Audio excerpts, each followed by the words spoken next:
తెలంగాణలో రాజ్యసభ అభ్యర్థులను ఏఐసీసీ అధికారికంగా ప్రకటించడం జరిగింది. తెలంగాణలో రాజ్యసభ అభ్యర్థులు ఎవరనే ఉత్కంఠకు కాంగ్రెస్ పార్టీ ఈ రోజు తెరదించడం జరిగింది. తెలంగాణ నుంచి కేంద్ర మాజీ మంత్రి రేణుకా చౌదరి, మాజీ ఎంపీ అంజన్ కుమార్ యాదవ్ కుమారుడు, సికింద్రాబాద్ డీసీసీ అధ్యక్షుడు, మాజీ ఎన్ఎస్యుఐ అధ్యక్షుడు ఎం అనిల్ కుమార్ యాదవ్ పేర్లను కాంగ్రెస్ పార్టీ ఖరారు చేసింది.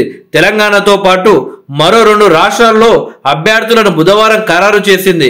కర్ణాటక నుంచి అజయ్ మాకెన్, సయ్యద్ నజీర్ హుస్సేన్, జీసీ చంద్రశేఖర్, మధ్యప్రదేశ్ నుంచి అశోక్ సింగ్ పేర్లను ఫైనల్ చేస్తూ ఏఐసీసీ అధికారికంగా ప్రకటన విడుదల చేసింది. అయితే తెలంగాణ రాష్ట్రంలో కాంగ్రెస్ పార్టీ నుండి రాజ్యసభ అభ్యర్థుల కోసం రాజ్యసభ స్థానం కోసం భారీగానే పోటీ పడ్డారు నేతలు. తెలంగాణలో కాంగ్రెస్ కు ప్రస్తుతం ఉన్న సంఖ్యాబలం ప్రకారం 2 స్థానాలు దక్కనున్నాయి.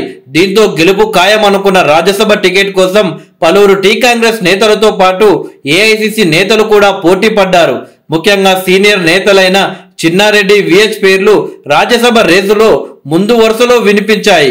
వీరితో పాటు మరికొంతమంది నేతలు పార్టీ పెద్దలతో టికెట్ కోసం ప్రయత్నాలు కూడా చేశారు.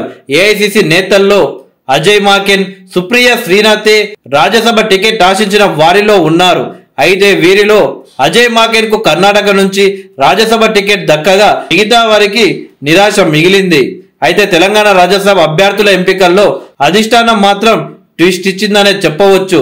యువనేతగా ఉన్న అంజన్ కుమార్ యాదవ్ కొడుకైన అనిల్ కుమార్ యాదవ్ ను పెద్దల సభకు పంపడం రాజకీయ వర్గాల్లో చర్చనీయాంశంగా మారింది. ఎన్ఎస్యుఐ అధ్యక్షుడైన బల్మూర్ వెంకట్ ను మొన్న ఎమ్మెల్సీగా ఎంపిక చేయడం, ఈ రోజు మాజీ ఎన్ఎస్యుఐ అధ్యక్షుడైన అనిల్ కుమార్ యాదవ్ ను రాజ్యసభ సభ్యుడిగా ఎంపిక చేయడం రాష్ట్ర వ్యాప్తంగా చర్చనీయాంశంగా మారింది.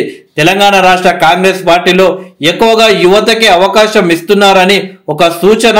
యువకులను ఆకట్టుకోవడానికి తెలంగాణ రాష్ట్ర సీఎం రేవంత్ రెడ్డి గారు ఇలాంటి ఆలోచన చేసినట్లు వార్తలు వస్తున్నాయి.